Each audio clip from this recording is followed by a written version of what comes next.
رب اشرح لي صدري ويسر لي امري واحلل عقدة من لساني يفقهوا قولي۔ حضرات، ایک تو بہت طویل عرصے کے بعد قرآن اکیڈمی کی مسجد میں مجھے خطاب کا موقع ملا ہے یا اس کی نوبت آئی ہے۔ دوسرے یہ کہ چونکہ اس کا اعلان نہیں تھا، لہذا لوگوں کے علم میں بھی یہ بات نہیں تھی، اور تیسرے اس سبب سے بھی حاضری قدر کم ہے کہ آج عید الاضحیٰ ہے اور ابھی لوگ اپنی قربانیوں ہی سے فارغ نہیں ہوئے۔ بہرحال چونکہ میری یہ جمعے کی جو تقاریر ہوتی ہیں اس کے کیسٹس جاتے ہیں پورے پاکستان میں بھی، جو تنظیم اسلامی کی ہماری شاخیں ہیں وہاں، بیرون پاکستان بھی، لہذا میں آج جو باتیں آپ کے سامنے رکھ رہا ہوں، اگرچہ میں اجمالاً وہ آج صبح عید الاضحیٰ کی نماز کے بعد مختصر خطبے میں چند منٹوں میں رکھ چکا ہوں، لیکن اس وقت چاہوں گا کہ ذرا قدر تفصیل کے ساتھ، اطمینان کے ساتھ آپ کے گوش گزار کروں، اور اسی حوالے سے پھر یہ بات اندرون ملک بھی اور بیرون ملک بھی پہنچ جائے۔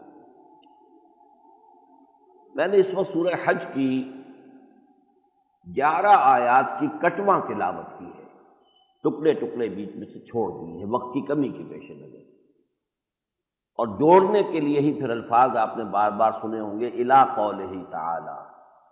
یہ 2 آیات ہیں، اس کے بعد میں چند آیات چھوڑ رہا ہوں، اور اب اس کے بعد الی قولہ تعالی، اب میں وہاں سے ہے یہ مسلسل 11 آیتیں ہیں، آیت نمبر 34 سے 44 تک۔ اس سورہ مبارکہ کا نام سورۃ الحج ہے، تو حج کے مضامین بھی اس میں ہیں۔ پھر یہ کہ حج کے ساتھ قربانی ہے، اور پوری دنیا میں حج کے موقع پر عید الاضحیٰ ہے، اس کے معاملات اور اس کے مسائل بھی ان آیات میں ڈسکس ہوئے۔ اور تیسری چیز یہ عجیب بات ہے کہ جیسے سورہ بقرہ میں جہاں روزے کے حکمت اور احکام بیان ہوئے 23ویں رکوع میں، 24ویں رکوع میں قتال کا حکم شروع ہو گیا۔ اسی طرح یہاں بھی سورہ حج کے 4 اور 5ویں رکوع میں حج کے مناسک کا ذکر ہے، اور 6 رکوع میں قتال اور جہاد اور دفاع اور دین کا دنیا میں غلبہ، تمکن، یہ مضامین آئے۔ گویا کہ عبادات جو ہیں اسلام میں، ان کا بڑا گہرا ربط ہے، یہ دنیا کے دوسرے مذاہب جو ہیں ان کی طرح کی عبادات نہیں۔ دنیا کے دوسرے مذاہب میں عبادات ریچولز کی حیثیت رکھتے ہیں، صرف کچھ رسومات ہیں، صرف اپنے ایک عقیدے کے اظہار کے لیے کہ فلاں کو ہم مانتے ہیں، اس کو پوج رہے ہیں، اللہ اللہ کیسا۔ لیکن اسلام چونکہ دین ہے، صرف مذہب نہیں ہے، اور دین کہتے ہیں پورے نظام زندگی، لہذا ہماری عبادات کا بڑا گہرا ربط جو ہے وہ اقامت دین، دین کی جد و جہد، قائم کرنے کی جد و جہد، اس کے ساتھ، جس کا جامع عنوان ہے جہاد، اور اس جہاد ہی کی سب سے اونچی منزل ہے قتال فی سبیل اللہ۔ تو دونوں جگہوں پر میں نے آپ کو بتایا، وہاں بھی صوم اور حج اور اس کے ساتھ قتال، بیچ میں قتال، یہاں بھی حج کے 2 رکوع اور پھر اس کے بعد قتال کا ذکر۔ اب میں یہ چاہتا ہوں کہ جو میں نے حصے پڑھے ہیں میں مختصراً ان کی کچھ وضاحت کروں اور کچھ چند باتیں ان کے حوالے سے مزید عرض کروں۔ سب سے پہلی آیت ہے وَلِكُلِّ أُمَّةٍ جَعَلْنَا مَنْسَكًا، ہم نے ہر امت کے لیے ایک قربانی کا طریقہ معین کیا، یعنی یہ معاملہ صرف امت محمد کے لیے نہیں ہے صلی اللہ علیہ وسلم۔ دیکھیے ابھی ذہن منتقل ہوا میرا، جیسے روزے کا حکم آیا تو وہاں کیا فرمایا، یا ایھا الذین آمنوا کتب علیکم الصیام کما کتب علی الذین من قبلکم، اہل ایمان تم پر بھی روزے فرض کیے گئے ہیں جیسے کہ تم سے پہلے کی جو امتیں تھیں ان پر فرض کیے گئے۔ تو دین تو ایک ہی ہے، آدم سے لے کر ایدم تک دین ایک ہی ہے۔ حضرت آدم نبی ہے پہلے اللہ کے، اور آخری نبی اور رسول محمد ہیں صلی اللہ علیہ وسلم۔ دین کی بنیادی تعلیمات، دین کے عقائد، دین کے اصول، دین کے مقاصد ایک ہے۔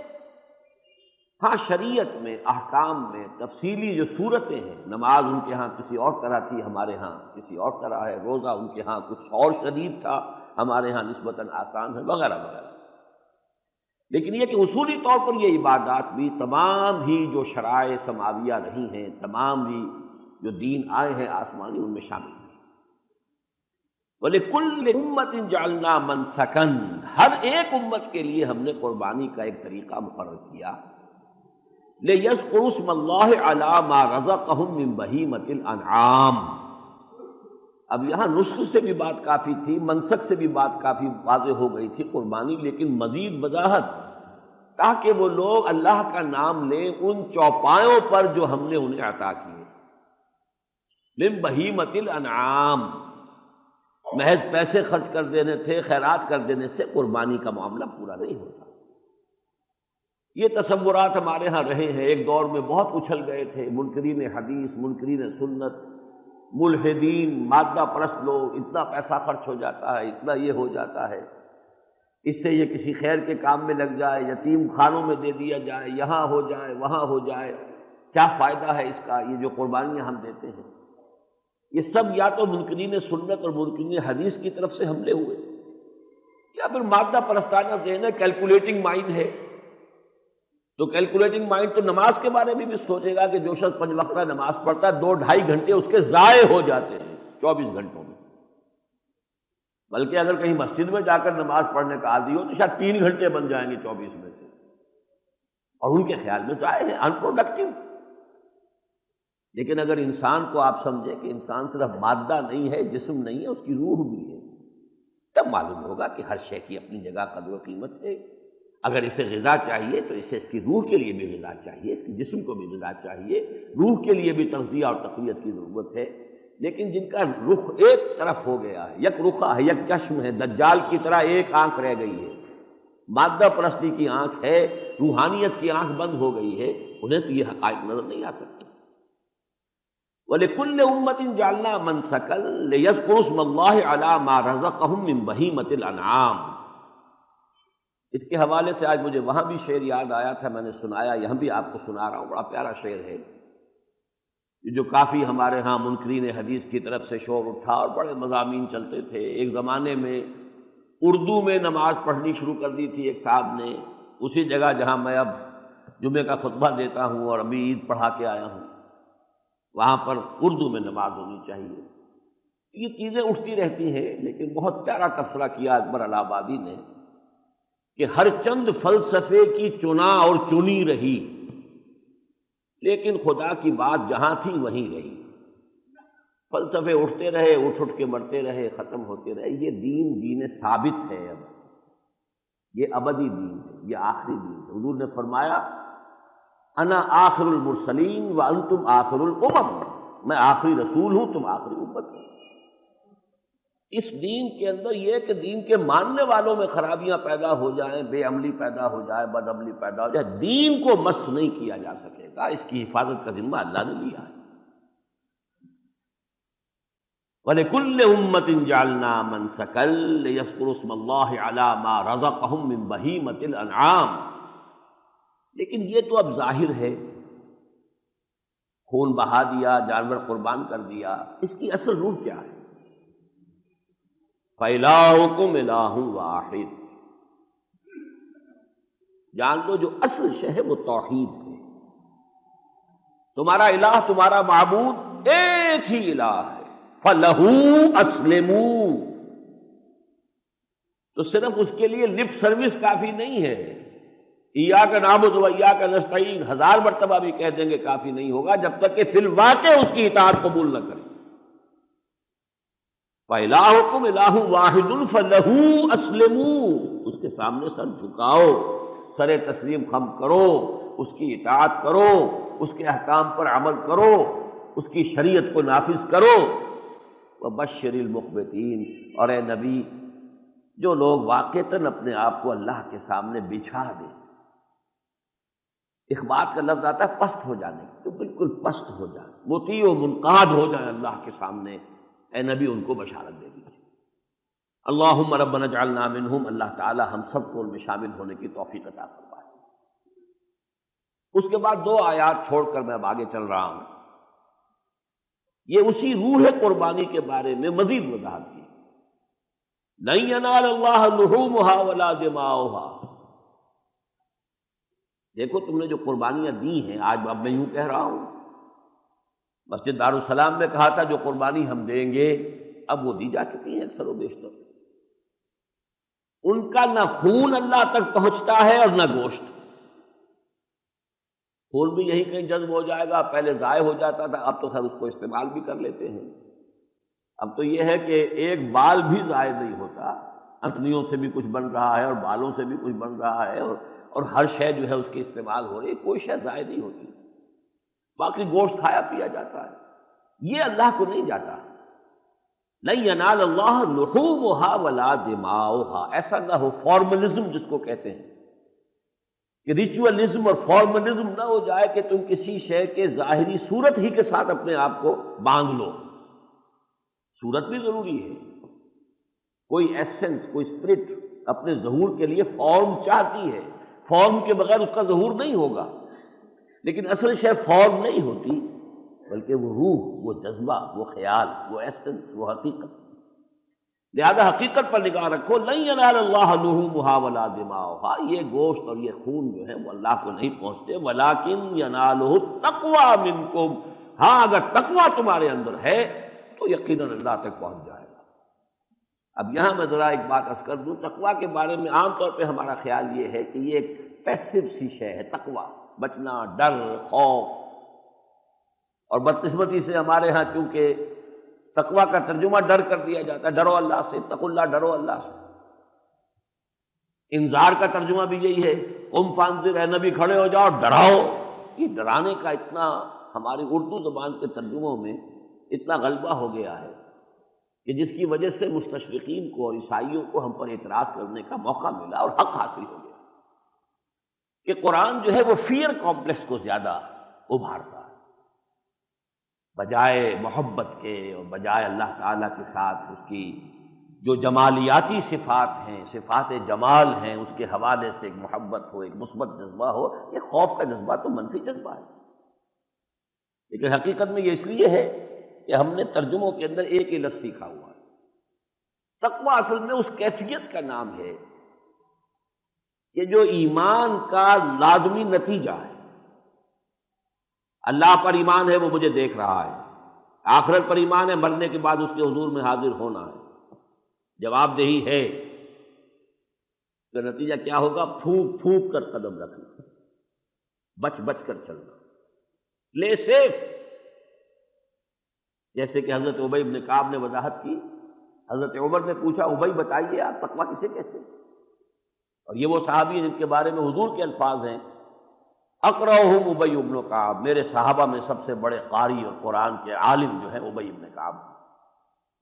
انہوں نے مثال دی کہ امیر المومنین اگر کسی شخص کو کسی گھنے جنگل میں سے گزرنا ہو جس میں خاردار جھاڑیاں ہوں، اب میں اس میں اضافہ کر رہا ہوں، یہ فرض کیجئے گھاس بھی بڑی اونچی اونچی ہے، پگڈنڈی کو بنی ہوئی نہیں ہے، آپ کو گزرنا بھی ہے، پتہ نہیں کوئی سانپ کنڈلی مارے بیٹھا ہو، نظر نہ آ رہا ہو، کوئی بل ہو کسی جانور کا، اس میں پاؤں چلا جائے، تو کیسا آدمی چلتا ہے؟ احتیاط کے ساتھ، پھونک پھونک کر قدم رکھنا جسے ہم کہتے ہیں۔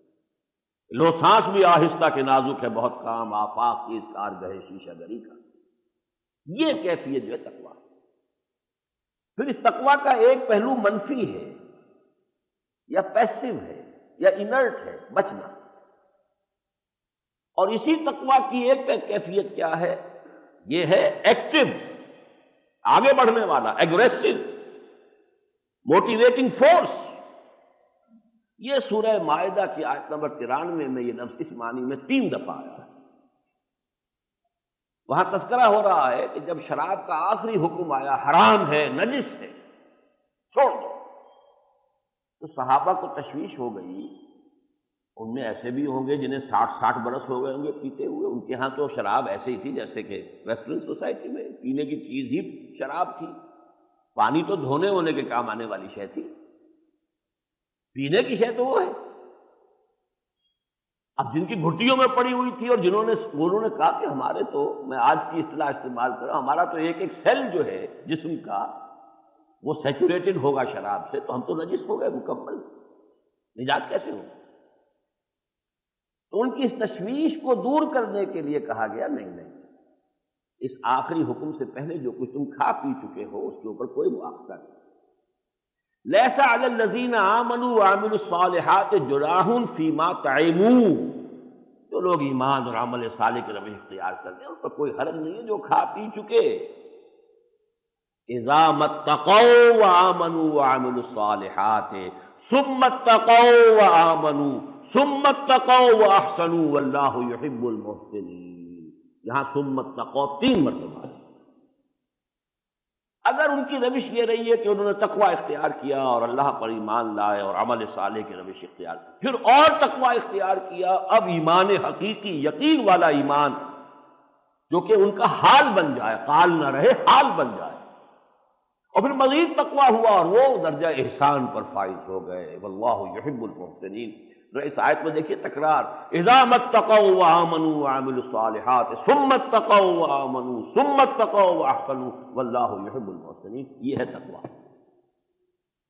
لن ینال اللہ لحومها ولا دماؤها ولکن ینالہ التقوی منکم کذالک سخرھا لکم، اسی طرح اللہ تعالیٰ نے ان قربانی کے جانوروں کو تمہارے لیے مسخر کر دیا ہے، جس طرح چاہتے ہو پچھاڑتے ہو، ذبح کر دیتے ہو، اونٹ جیسے جانور کو کھڑے ہو کر برچھا مارتے ہو اور اس کو نہر کر دیتے ہو، لِتُكَبِّرُوا اللَّهَ عَلَى مَا هَدَاكُمْ، تاکہ تکبیر کرو اللہ کی اس ہدایت پر جو اس نے تمہیں عطا کی۔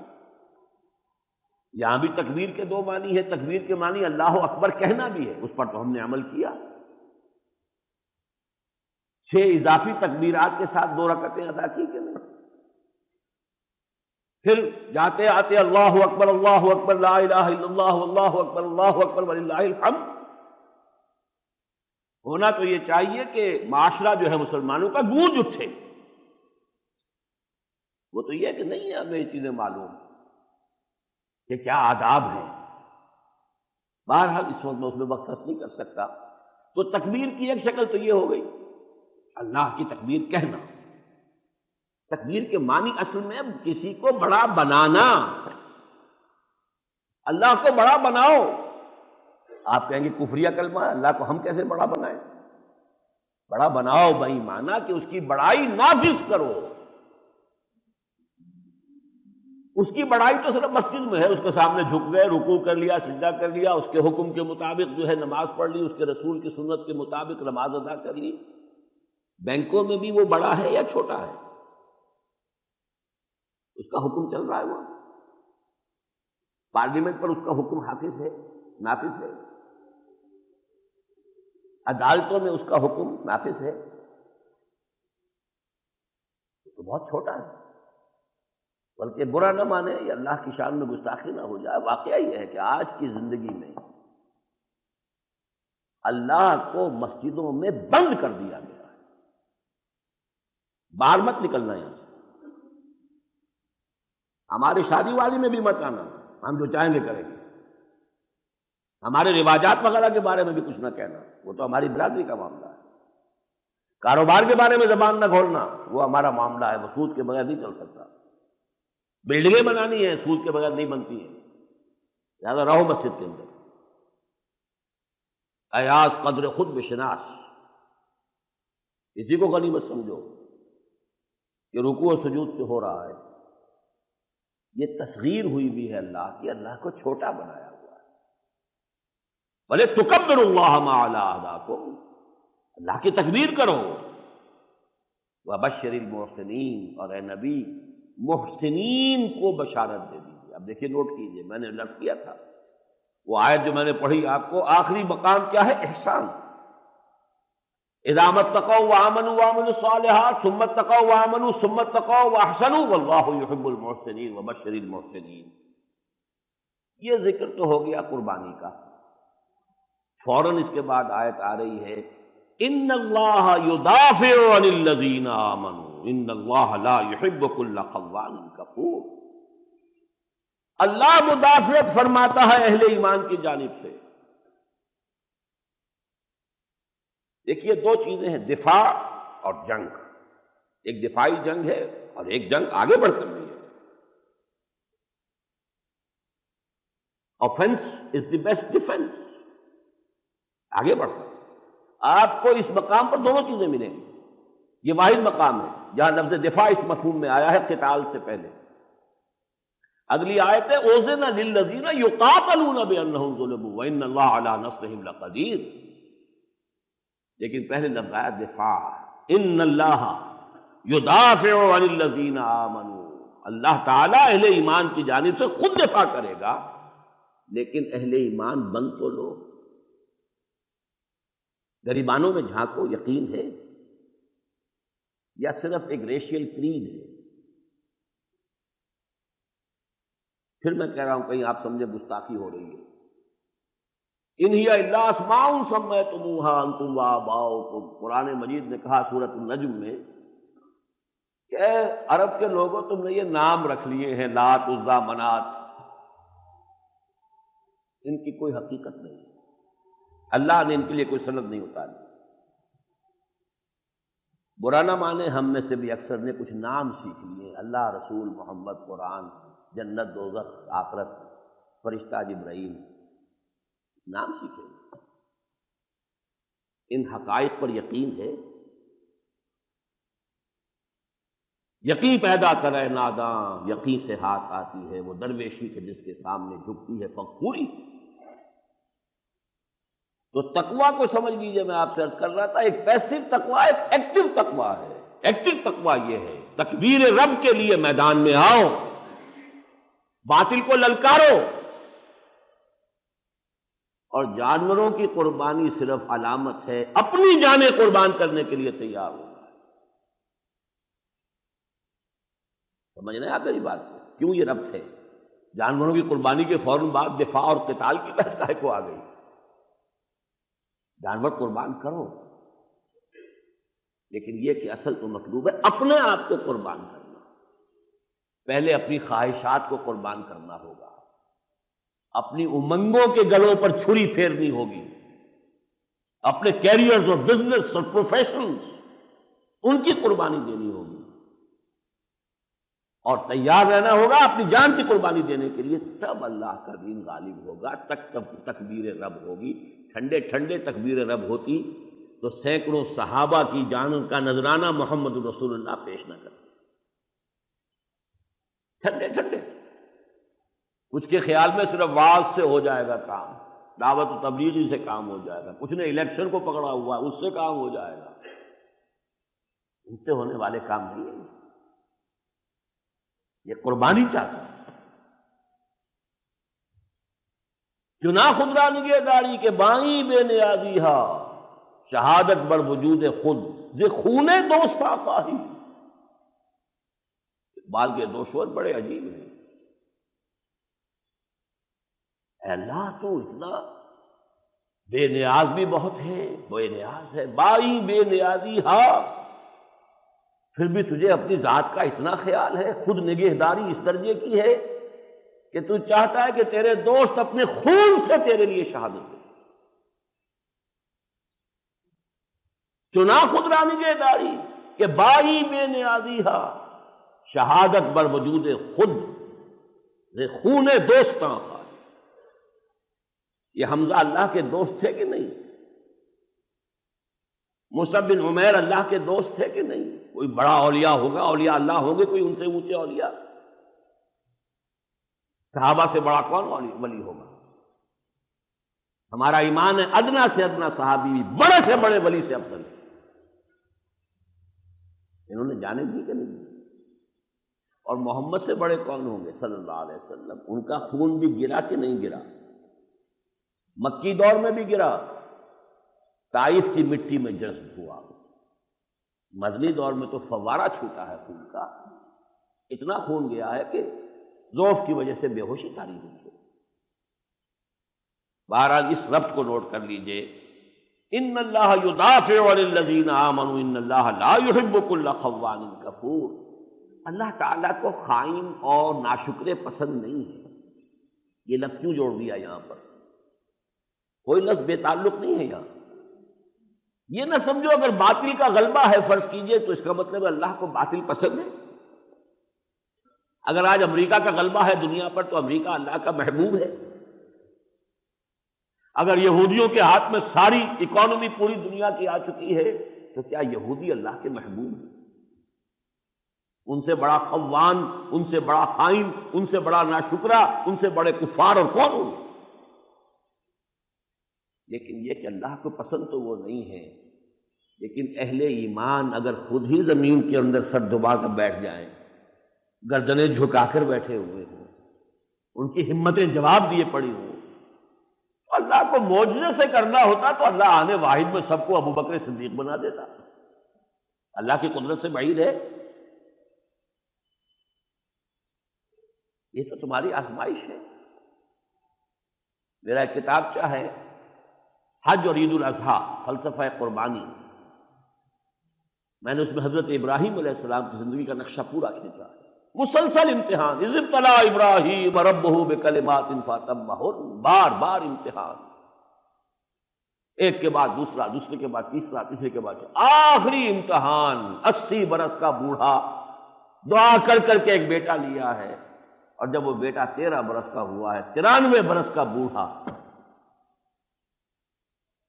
اور اب یہ دیکھا جا رہا ہے کہ کہیں اس بیٹے کی محبت تو ہماری محبت سے نہیں بڑھ گئی۔ یا بنی انی اری فی المنام انی اذبحک فانظر ماذا تری قال یا ابت افعل ما تؤمر ستجدنی ان شاء اللہ من الصابرین۔ بہرحال اس کے لیے نوٹ کر لیجئے، اس سے آگے چل کر کیونکہ وقت تیزی سے ختم ہو رہا ہے، اذن للذین یقاتلون بانہم ظلموا وان اللہ علی نصرہم لقدیر۔ اللہ پر ایمان ہو تو اس کی نصرت پر بھی تو ایمان ہوگا اور اس کی قدرت پر بھی تو ایمان ہوگا۔ آج ہم کیوں بھیگی بلی بنے ہوئے ہیں؟ کہتے ہیں ہماری تو شہرگ ہے کشمیر، اور شہرگ پر ایک بھیڑیے نے قبضہ کیا ہوا، 50 برس ہو گئے، اور ہم عیش بھی کر رہے ہیں اور محل بھی بنا رہے ہیں اور جشن بھی منا رہے ہیں، جبلی بھی ہو رہی ہے اور گولڈن جبلی ہو رہی ہے۔ ہم سے بڑا منافق دنیا میں کوئی ہوگا؟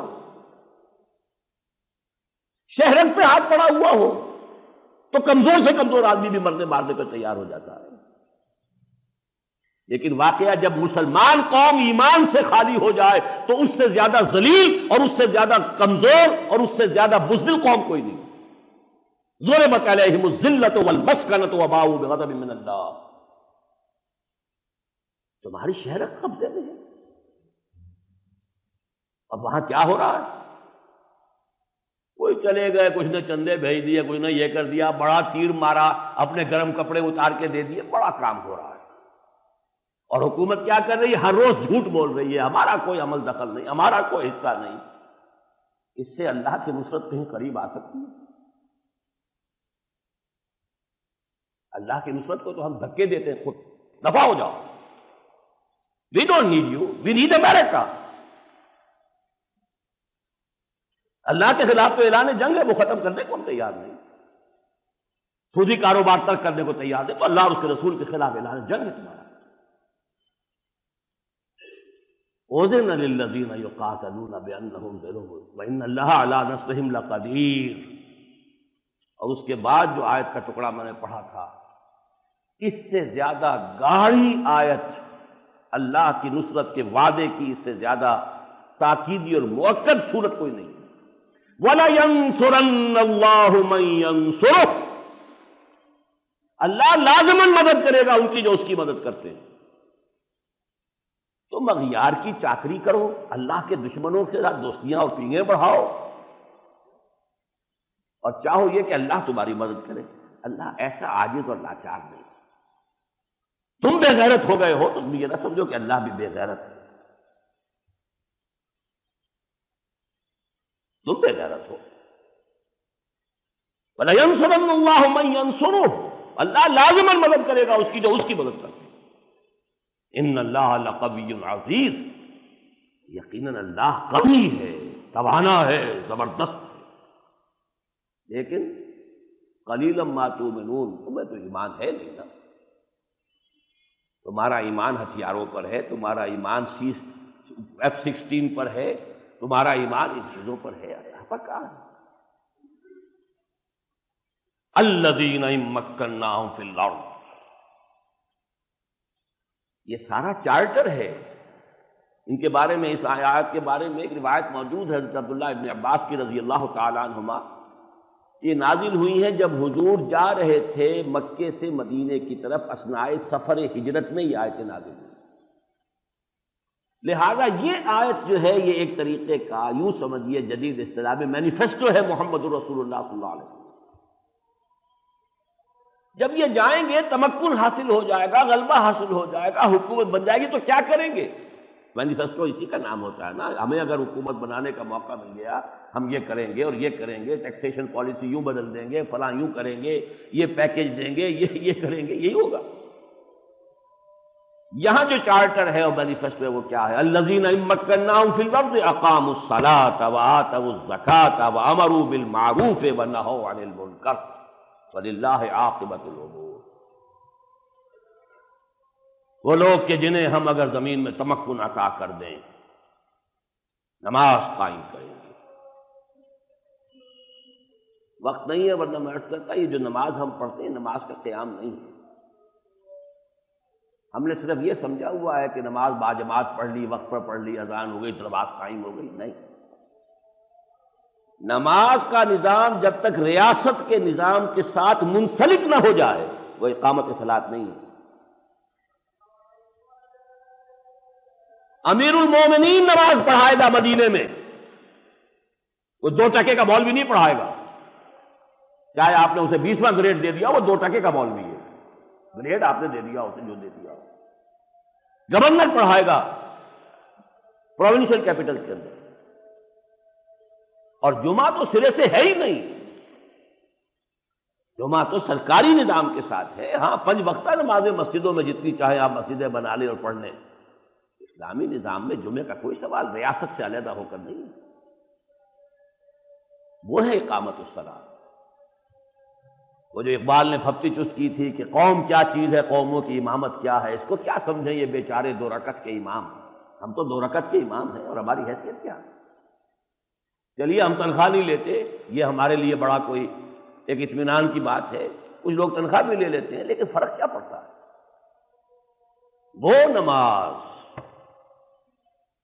صدر ریاست اگر آج کا لفظ استعمال کرے وہ نماز پڑھائے، نماز نہیں پڑھا سکتا، اسے حق نہیں ہے اسلامی ریاست کے اندر کہ وہ کوئی عہدہ اسے حاصل ہو۔ کیا حق حاصل ہے؟ کوئی تحصیلدار ہو اور وہ تحصیل کے اندر نماز پڑھائے۔ یہ جان لیجیے اقامت الصلاۃ یہ نہیں ہے جو ہم کر رہے ہیں، یہ تو انگریزی دور میں بھی چونکہ برقرار رکھا ہم نے رہے، حالانکہ آپ کو معلوم ہے کہ یہ مسئلہ اختلافی ہو گیا تھا کہ انگریز کے زمانے میں جمعہ ہوتا ہے کہ نہیں ہوتا، اس لیے کہ جمعہ تو صرف دارالاسلام میں ہوتا ہے، اسی لیے احتیاط الظہر پڑھتے تھے، 4 رکعتیں ظہر کی بھی پڑھ لو بھائی، پتہ نہیں جمعہ تو یہاں ہے ہی نہیں اور ہم نے جمعہ پڑھ لیا اور ظہر یہاں کی لازم تھی وہ رہ جائے گی، تو احتیاط الظہر پڑھتے تھے، وہ تو ہمیں پتہ ہی نہیں، اس کے بعد وہی نظام چل رہا ہے۔ بہرحال اقاموا الصلاۃ وآتوا الزکاۃ، آتوا الزکاۃ کا کیا مطلب ہے؟ 2-2 4-4 روپے کر کے زکوٰۃ بانٹ دو، توہین زکوٰۃ کی سب سے بڑی توہین ضیاء الحق صاحب نے کی اپنے دور میں۔ انسٹیٹیوشن آف بیگری، کفالت عامہ، کس نہ باشد در جہاں محتاج کس، نقطۂ شرع مبینی نست و بس۔ کوئی انڈیویجول کسی انڈیویجول سے مدد لینے کا حاجت مند نہ رہے، ریاست کے ذمے ٹوٹل کفالت، ہر انسان کی بنیادی ذمہ داریاں، بنیادی ضروریات کو پورا کرنا ریاست کے ذمے۔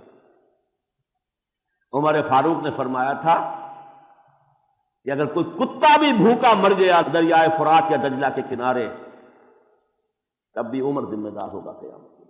جانوروں کا معاملہ، اور صرف مسلمانوں کا نہیں، ذمیوں کی بھی کفالت ذمہ ہے، ذمہ ہے۔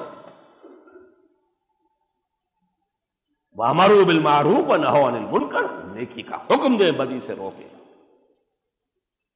اس نظام کے لیے جد و جہد کا نام جہاد ہے، اس نظام کے لیے جانے دینے کا نام شہادت ہے، اس نظام کو برپا کرنے کے لیے قتال مقدس ترین شے ہے، اس میں جان کا نذرانہ پیش کرنا، اس کے لیے یہ ریہرسل ہے، جانور ذبح کیا کرو تاکہ تمہارے اندر جذبہ پیدا ہو قربانی کا۔ اس حوالے سے چونکہ اب وقت ختم ہو رہا ہے، موجودہ جو صورتحال ہے اس ملک میں، آپ میں سیکٹر زراعت کے علم میں میرے اخباری بیانات تو آتے ہی رہتے ہوں گے، میں نے آخری ٹکڑا جو پڑھا تھا وہ بھی پہلے آیات کا میں معاملہ مکمل کر لوں۔ فَأَمْلَيْتُ لِلْكَافِرِينَ ثُمَّ أَخَذْتُهُمْ فَكَيْفَ كَانَ نَكِيرِ، یہ اللہ کی ایک اور سنت ہے جس پر کہ یہ آیات ختم ہوئی ہیں جو میں نے تلاوت کی تھی۔ جو نافرمانی کی روش اختیار کرتے ہیں، غلط رخ پر جاتے ہیں، ناشکری کرتے ہیں، اللہ پر ایمان کے دعوے دار ہو کر اس کے دین کو قائم نہیں کرتے، ہم انہیں کچھ مہلت دے دیتے ہیں۔ ثم اخذتهم، پھر ہم انہیں پکڑتے ہیں۔ فکیف کان نکیر، پھر ذرا سوچ لو کیسی کیسی ہماری پکڑ رہی ہے۔ یاد کر لو، ایک ملک ہوتا تھا ہسپانیہ، 800 برس تک تم نے حکومت کی تھی، کیا حشر ہوا تھا تمہارا وہاں؟ ایک ہندوستان مہابھارت تھا، اس پر بھی 800 برس حکومت کی تھی، اب اس کے دو کونوں میں مسلمان حکومتیں رہ گئی ہیں، درمیان میں کیا ہے؟ اللہ کی پکڑ بڑی سخت ہے، بہت سخت ہے۔ ان بطش ربک لشدید انہ هو یبدئ ویعید، کہ رب کی پکڑ بڑی سخت ہے۔ فَأَمْلَيْتُ لِلْكَافِرِينَ ثُمَّ أَخَذْتُهُمْ فَكَيْفَ كَانَ نَكِيرِ، اس کے حوالے سے مجھے عرض کرنا ہے۔ دیکھیے مسلم لیگ 1906 میں قائم ہوئی ڈھاکہ میں، پورے 40 برس بعد 1946 میں اسے ایک اہمیت حاصل ہوئی کہ پورے ہندوستان کے مسلمانوں کی واحد نمائندہ جماعت کی حیثیت اسے مل گئی، اس کے نتیجے میں پاکستان بنا۔ اس کے بعد اللہ نے ہمیں مہلت دی 25 برس۔ املیت للکافرین، ہم نے کفر کیا، ہم نے اللہ کا دین تو نافذ نہیں کیا، ہم نے شریعت کے قوانین تو نافذ نہیں کیے، ہمارا قبلہ تو واشنگٹن رہا، نماز صرف 2 رکعت اب اللہ کے قبلے کی طرف ہے، باقی ہماری ساری زندگی کا رخ تو واشنگٹن کی طرف ہے۔ انی وجہت وجہی للواشنگٹن، پوری قوم کا قبلہ کون سا ہے؟ 25 برس کی مہلت کے بعد ہماری پیٹھ پر کوڑا پڑا، ملک 2 لاکھ، 93,000 قیدی، اس ہندو کے قیدی جن پر کہیں 800 برس، کہیں 1000 برس، کہیں 600 برس حکومت کی، سپاہی سے لے کے جرنیل تک 43,000۔ 93 میں 50 وہ بھی شامل ہے کہ جو ملٹری والے نہیں تھے، سول پیرا ملٹری وغیرہ، لیکن خالص فوج 43,000۔ اندرا گاندھی کو کہنے کا موقع ملا، we have avenged over 1000 years defeat، ہم نے اپنی 1000 سالہ شکست کا بدلہ چکا لیا، اور 2 قومی نظریے کو ہم نے بے آف بنگال کے اندر غرق کر دیا۔ یاد ہے الفاظ؟ تازہ خواہی داشتن گرداغ ہائے سینہ را، گاہے گاہے باز خواہی قصہ پاری نہ را۔ لیکن ابھی یہ 50 برس ہو رہے ہیں، اب ہو چکے ہیں قمری حساب سے، یوں سمجھ لیجئے کہ شاید دوسرا کوڑا تیار ہے۔ Time is running out. میں اس لیے یہ الحاح کے ساتھ اور اصرار کے ساتھ اور بار بار کہہ رہا ہوں، خدا کے لیے جلدی کرو، وقت گزر رہا ہے، درخت کی جڑوں پر کلہاڑا رکھا جا چکا۔ یہ الفاظ تھے دانیال نبی اور یسعیاہ نبی، جنہوں نے کہ نبوکدنضر کے ہاتھوں جب تباہی ہوئی ہے یروشلم کی 587 قبل مسیح میں، تو اس سے پہلے بار بار انبیاء نے آ کر تنبیہات کی تھی، اے بنی اسرائیل ہوش میں آ جاؤ، جاگ جاؤ، درخت کی جڑ پر کلہاڑا رکھا جا چکا ہے، اب بھی ہوش میں نہیں آؤ گے۔ نتیجہ کیا نکلا تھا؟ 6 لاکھ قتل کیے تھے نبوکدنضر نے یروشلم میں، اور 6 لاکھ کو کیپٹو بنا کر لے گیا تھا بیبیلونیا۔ ایک سنگل سول بھی باقی نہیں رہی تھی اس شہر میں جس کی آبادی 12 لاکھ تھی۔ کب؟ آج سے 2500 سال سے بھی زیادہ پہلے۔ حضرت سلیمان کا بنایا ہوا ہیکل سلیمانی، temple of Solomon raze to the ground, یہ اس قوم کا حشر ہوا تھا جس کا خیال یہ تھا نحن ابناء اللہ و احباؤہ، ہم تو اللہ کے بڑے چہیتے ہیں، لاڈلے ہیں۔ اللہ کے چہیتے اور لاڈلے ہو تو اس سے عمل بھی تو کرو نا، اس کی دوستی کا حق بھی تو ادا کرو۔ شہادت پر موجود ہے خود خون دوستاں خائی۔ بہرحال یہ موقع میں سمجھتا ہوں کہ آخری ہے، اللہ نے حجت قائم کر دی، وہی مسلم لیگ اب پھر اتنی بڑی میجورٹی کے ساتھ۔ اس لیے خط لکھا تھا میاں محمد شریف صاحب کو، یہ ان کی شرافت ہے، وہ اپنے تینوں بیٹوں کو لے کر آ گئے، اسی جگہ آئے، گفتگو رہی، لیکن دیکھ میں یہ رہا ہوں کہ ہو تو کچھ اور رہا ہے۔ کتنی جلدی سے 8ویں ترمیم کے اندر ترمیم کرائی، اپنا حق پارلیمنٹ کی بالادستی فوراً قائم۔ ٹھیک ہے بھائی، اچھا کیا آپ نے، گھپلا سا ہو گیا تھا ہمارے ہاں کہ نہ وہ صدارتی تھا نہ پارلیمانی تھا، آپ نے ایک طرف تو کر دیا نا، چلیے اچھا کیا، اگرچہ ہمارے نزدیک پارلیمانی نظام ہمارے لیے سوٹیبل نہیں، غیر معقول غیر منطقی نظام ہے۔ آپ ٹاپ پر 2 شخصیتوں کو بٹھا دیتے ہیں، یہ شرک ہے۔ On the top you must have one, یہی توحید کی دلیل ہے۔ اب کیا کریں گے، لغاری صاحب بیٹھے ہوئے ولیمے بھی بند کر دیے آپ نے، ولیمے ہی کھاتے رہتے بیچارے، وہ کیا کریں گے، شکار کھیلیں گے اور کیا کریں گے، ٹک ٹک دیدم دم نہ کشیدم، کیا کام رہے گا؟ تو ختم کرو اس تنویت کو، اس دوئی کو، صدارتی نظام کو براہ راست انتخاب کرو صدر کا، معلوم ہو پورے ملک سے ووٹ وہ آ رہے ہو، پتہ چل رہا ہو۔ بہرحال وہ اب میری اس وقت کی گفتگو نہیں ہے، لیکن اس اعتبار سے میں پھر بھی تائید کر رہا ہوں کہ آپ نے اس میں جو گھپلا تھا کہ نہ ادھر نہ ادھر، نہ ہیوں میں نہ شیوں میں، تو اس سے یہ کہ کم سے کم ایک طرف تو ہو گیا۔ اسی طریقے سے میں سمجھتا ہوں کہ اچھا کام کیا انہوں نے، جو کرپٹ بیوروکریسی کے اوپر ہاتھ ڈالا، زوردار ڈالا ہے۔ احتساب کی جو چیخ پکار تھی، کچھ نہ کچھ اس میں اب اطمینان لوگوں کو ہوا ہوگا کہ کچھ ہو رہا ہے۔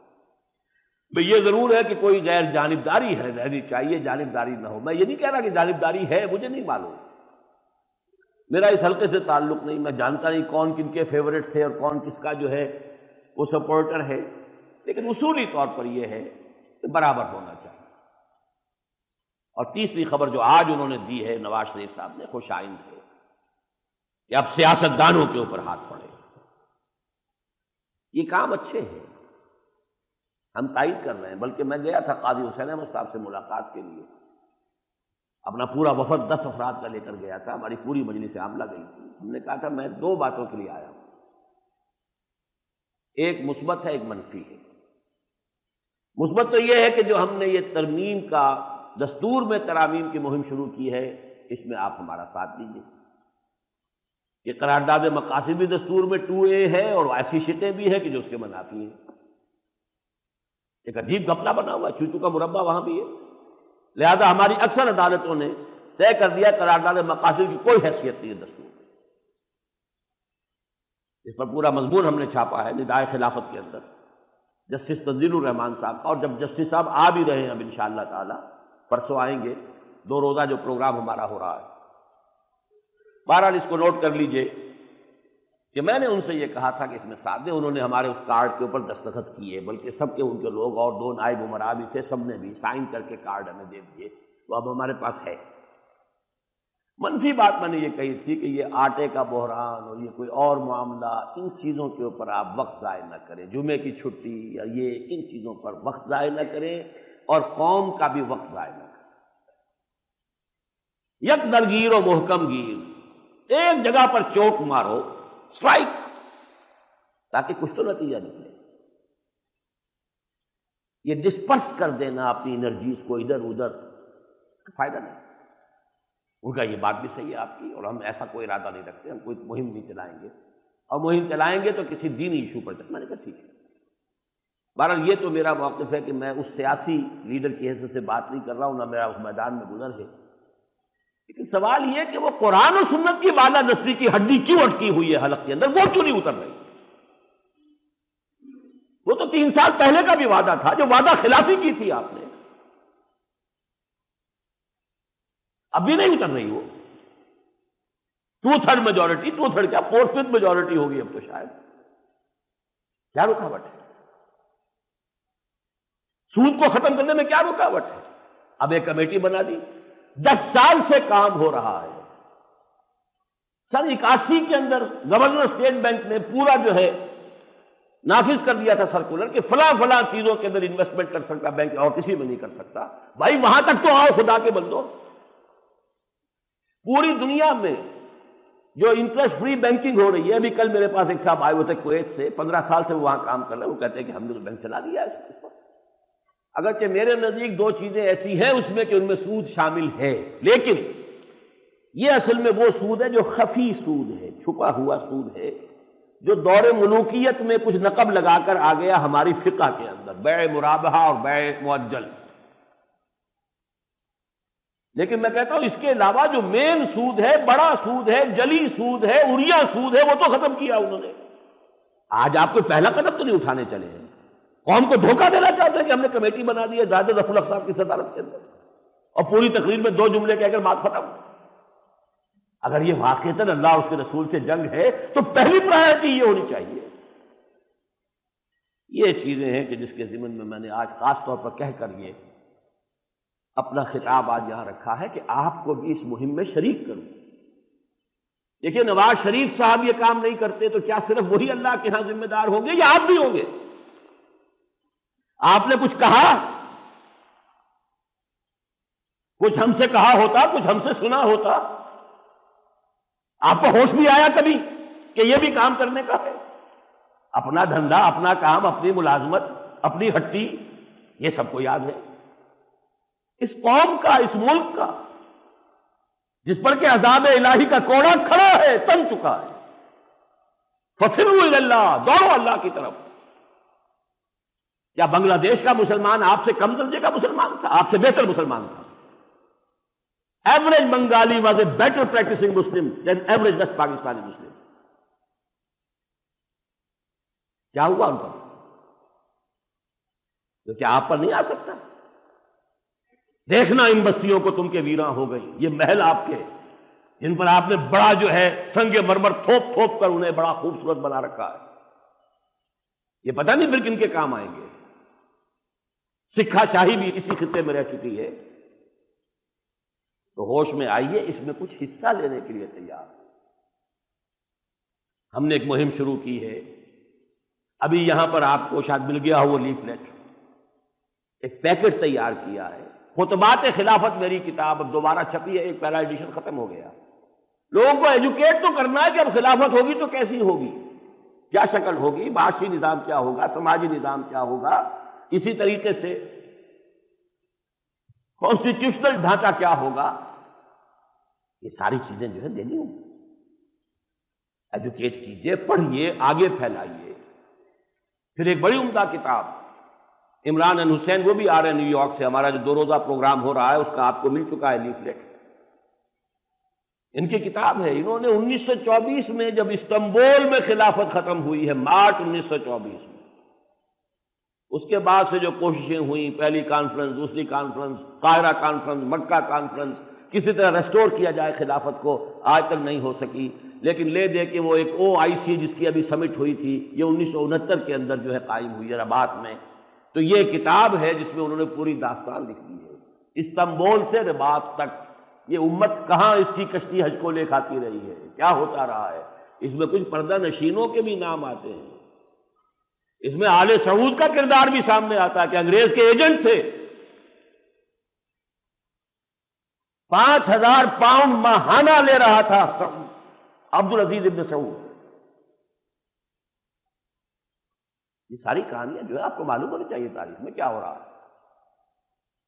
شریف حسین کی حکومت کیوں ختم کی تھی؟ کہ وہ ہاشمی تھا اور وہ اپنی خلافت کا اعلان کرنے والا تھا، وہ ہاشمی تھا اور یہ اندیشہ تھا کہ اس کی خلافت مان لی جائے گی۔ اس کا تیا پانچا کیا، اس کو کہاں شرق اردن میں اور کہاں عراق میں بھیج دیا گیا۔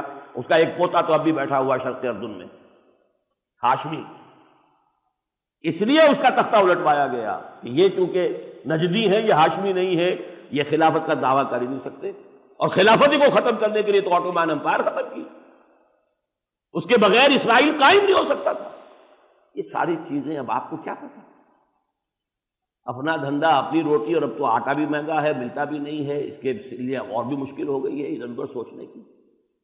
لیکن یہ کتاب بھی اس میں شامل ہے، حج، اس کا فلسفہ کیا، اس کی حکمت کیا، اس کی روح کیا ہے۔ 25 کارڈ اس میں ہے ٹکٹ لگے ہوئے، آپ کو صرف یہ کام کرنا ہے، 25 دوستوں سے دستخط کروائیے اور پوسٹ کر دیجیے۔ فاکتبنا مع الشاہدین، اللہ ہمارا نام بھی لکھ لے کہ ہم نے بھی گواہی دی تھی کہ ہم چاہتے ہیں اس ملک میں خلافت کا نظام۔ 5 اس میں فارم ہیں، ٹیلی گرام فارم، تاکہ آپ کو لکھنا، اس کی عبارت بنانا، اس کی نجات، اس کے چکر سے آپ نکلیں۔ 26-27 روپے میں وہ ٹیلی گرام چلا جائے گا، صدر مملکت کو بھی، اسپیکر نیشنل اسمبلی کو بھی، اور وزیر اعظم کو بھی۔ یہ پیکٹس جو ہیں باہر موجود ہیں، یہ لیجیے، اس میں اتنا حصہ اپنا ڈالیے، کم سے کم کہنے کے قابل تو ہو جائیں کہ اللہ ہم نے بھی اس میں کوئی محنت کی تھی، کوشش کی تھی۔ 1948 میں مولانا سید ابو الاعلیٰ مودودی نے یہ کام شروع کیا تھا، یہی لاہور شہر ہے، میں خود اس میں شریک تھا اجتماع میں۔ اپریل 48 موہنی روڈ پر جو خالصہ ہائی اسکول ہے اس کے میدان میں تقریر ہوئی تھی، میں خود تھا اس میں موجود، second year student government college Lahore کا، مطالبہ دستور اسلامی، مطالبہ نظام اسلامی کی تقریر۔ محنت کی تھی، لوگوں نے خطوط لکھے تھے، ٹیلی گرام دیے تھے، محضر نامے بھیجے تھے، قراردادیں گئی تھیں، بوریاں بھر بھر کر جب ڈاکیہ لا کے رکھتا تھا اسپیکر کانسٹیٹیوشن اسمبلی کی میز پر، تو ایک تہلکہ مچ گیا۔ اور یہ باہر کا دباؤ یہ ہوا، اندر سے پھر علامہ شبیر احمد عثمانی نے ڈیسائسو رول پلے کیا اور قرارداد مقاصد پاس ہو گئی۔ یہی کام ہے کہ جو اب پھر وقت ہے کہ اس پر ان کے گریبان پکڑ لیے جائیں، اس سے پہلے کہ تمہارا کچھ اور چکر چل جائے، کیا پتا۔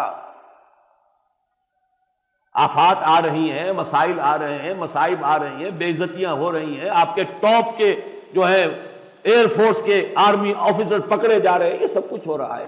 ہو سکتا ہے چولہے ہل جائیں، زیادہ دیر چلنے والی باتیں نہیں ہوتی، لیکن اس میں پرائرٹی یہ ہو کہ اس کام کو سب سے پہلے کر لیا جائے۔ آخری تحفہ جو اس وقت میں آپ کو پیش کرنا چاہتا ہوں، وہ کل میں مرزا محمد منور صاحب سے ملاقات کے لیے گیا تھا کہ ہمارا جو یہ 2 روزہ اجلاس ہو رہا ہے اس میں آپ بھی شرکت فرمائیں۔ تو اگرچہ ہمارے اس لیفلیٹ میں ان کا نام چھپ چکا ہے، لیکن یہ میں آپ سے عرض کر دوں کہ انہوں نے آنے سے معذرت کی ہے۔ لیکن مجھے ایک بڑی قیمتی شے ملی کل ان کے ہاں، علامہ اقبال کا ایک شعر، کیونکہ میرے نزدیک مصور پاکستان، مفکر پاکستان، مبشر پاکستان علامہ اقبال، معمار پاکستان قائد اعظم ہے، کوئی شک نہیں، بانی پاکستان قائد اعظم ہے، کوئی شک نہیں، لیکن آرکیٹیکٹ نقشہ بناتا ہے اور معمار اس کے اوپر تعمیر کرتا ہے۔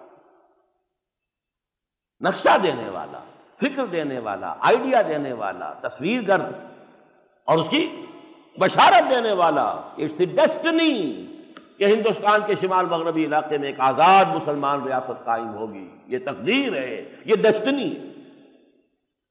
انہی کا یہ شعر ہے، خضر وقت از خلوت دشت حجاز آید برون۔ اصل میں نے جو غالباً اب 3-3.5 سال ہو گئے، عید الفطر کے بعد ایک تقریر کی تھی باغ جناح میں، پھر کتابی شکل میں پھر مضامین لکھے تھے، شاید جنگ میں یا نوائے وقت میں چھپے تھے، سابقہ اور موجودہ مسلمان امتوں کا ماضی، حال اور مستقبل، اور اس میں آنے والے حالات جو ہیں جن کے احادیث میں تذکرہ ہے، اس کے حوالے سے یہ کہ پوری دنیا پر قیامت سے قبل خلافت کا نظام قائم ہوگا۔ اس خلافت کے نظام کے قائم ہونے میں یقیناً آغاز کسی ایک جگہ سے ہوگا۔ اس آغاز کے ضمن میں ہے ایک اللہ تعالیٰ مجدد پیدا فرمائیں گے عرب میں، جن کا نام مہدی ہے، لیکن ان کو یہ فوج جو جائے گی وہ مشرق سے جائے گی۔ یہ ہے عجیب بات، یخرج الناس من المشرق یؤطئون للمہدی یعنی سلطانہ، مشرق سے فوجیں چلیں گی کہ جو مہدی کی حکومت قائم کریں گی۔ اس لیے کہ ہمیں معلوم ہے کہ عرب قوم بحیثیت مجموعی بہت کھوکھلی قوم ہو چکی ہے، دولت نے کھوکھلا کر دیا، عیاشیوں نے کھوکھلا کر دیا، اسی لیے تو مٹھی بھر اسرائیلیوں کے آگے سر جھکا کے کھڑے ہوئے تھے سب کے سب. شاہ حسین بھی کھڑے ہیں اور شاہ حسن بھی کھڑے ہیں اور شاہ فہد بھی کھڑے ہیں اور سب کے سب ہی کھڑے ہیں. کون نہیں ہے؟ تو ایک فرد تو وہیں سے ابھرے گا، لیکن اس کے لیے اصل قوت یہاں سے جائے گی. میں حیران ہو گیا، میرے علم میں یہ شعر پہلے نہیں تھا، میں نے علامہ کا سارا فارسی کلام نہیں پڑھا ہے. خضر وقت از خلوت دشت حجاز آید بروں، اپنے وقت کا خضر حجاز کے صحرا سے برآمد ہوگا، لیکن کارواں زی وادی دور و دراز آید بروں، لیکن قافلہ جو اس کے لیے چلے گا وہ اس وادی دور و دراز سے چلے گا. یہ وادی سندھ، نوٹ کر لیجئے، یہ ایک لفظ ہے بیسن، یہ انڈس بیسن ہے. یہ تمام دریا پنجاب کے 5 کہاں جا رہے ہیں؟ اوپر سے ہندا اور گلگت دریا، ادھر سے کابل سوات، اس سے نیچے گومل ٹوچی. یہ سارا یوں سمجھیے جو درخت ہوتا ہے، درخت تو نیچے سے اوپر چل کے پھیلتا ہے نا، اسی طریقے سے سمجھیے ریورس آرڈر میں ہے. یہ شاخیں جڑتی ہیں اور جڑ کر نیچے آ کر ایک بڑا توانا دریا بن کر وہ سمندر میں پہنچ رہا ہے.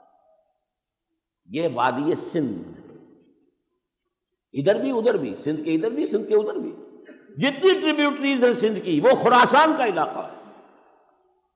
تو 2 حدیثیں جو آتی ہیں، مشرق کا ذکر ہے یا خراسان کا ذکر ہے، لیکن حقیقت میں اقبال نے اسے ایک لفظ سے تعبیر کیا ہے، کارواں زی وادی دور و دراز، حجاز سے کتنے فاصلے پر ہے دور و دراز، آیت برو، وہ آئے گا. اس نظم کا آخری شعر اور سن لیجئے، چند راگیرے دست دستم کے کارس دست رفت، میرے ہاتھ سے یہ ساز لے لو کہ اب یہ ساز کا کام، ہاتھ کا کام گیا، ختم ہوا. مجھے جو نغمے سنانے تھے سنا چکا، خود ہی خواہ ہوں بانگے درا، اقبال کا ترانہ بانگے درا ہے گویا، ہوتا ہے زیادہ پیما پھر کارواں ہمارا. خود ہی خواہ خدیرہ تیز تر تصویر، تیز تر بھی خواہ، ذرا اور تیزی کے ساتھ، نغمہ ام خون گشت، اب میرا نغمہ خون بن کر اس ساز کی رگوں کے اندر سے بس رگا آئے ساز آیت بروں. اب خون کے جس طریقے سے، اور آج میں نے اس لیے عرض کیا کہ جیسے خون نکلتا ہے اچھلتا ہوا جب قربانی آپ کرتے ہیں جانور کی، کاش کہ اسی طرح وہ جذبہ جہاد، وہ سوز تقوی، وہ نور ایمان، وہ جوش جہاد، وہ ذوق شہادت، غلبہ دین کی جد و جہد، نظام خلافت علی منہاج النبوہ کے قیام کی جد و جہد کے لیے وہ جذبہ ہماری رگوں سے اسی طریقے سے نکلے، اور اسی طرح ہماری جانیں اللہ کی راہ میں قربان ہو. اللہ تعالیٰ مجھے اور آپ کو اس کی توفیق عطا فرمائے. اقول قولی ھذا واستغفر اللہ لی ولکم ولسائر المسلمین والمسلمات.